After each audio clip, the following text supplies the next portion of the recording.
Parents are growing more and more concerned about threats to our local schools, especially in light of Wednesday's shooting in Florida.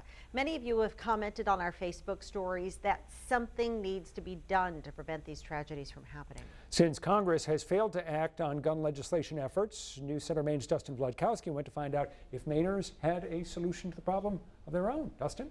Hey, Rob and Cindy. Well, this debate on gun laws has gone on for years. The former state legislature and the mayor that I talked to today could not be more far apart on some parts of that debate.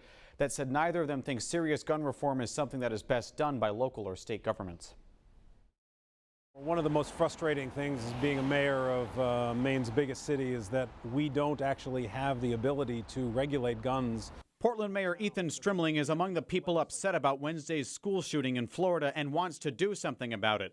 But even if Portland City Council wanted to pass stricter gun purchasing laws, Strimling says the state legislature would not allow it. If they would allow us to do it, I'm quite confident that we would take some significant measures. Children have a right to go to school and feel safe. Gun advocates like Tom Tyler on the board of the Sportsmen's Alliance of Maine agree there's no excuse for children being shot in school. But Tyler thinks having more school resource officers to identify troubled kids will do more than banning the sale of certain guns. Everybody immediately jumps on the fact that, well, it's a firearm.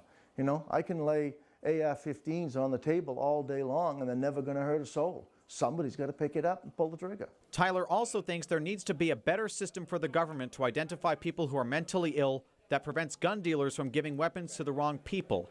Tyler thinks federal lawmakers need to focus less on re-election, put their passionate arguing aside, sit down, and respectfully find a way to make everyone safer. It has to be something standardized, I believe, nationally. It has to be the United States Congress and the president to sit down and say, all right, this is what we feel can happen. That, as far apart as Strimling and Tyler are on gun policy, is something both men agree on.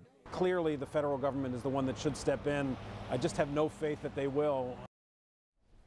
And Maine Senator Susan Collins spoke about proposals she has that would require stricter background checks and make other changes aimed at making it harder for guns to end up in the hands of someone with bad intentions.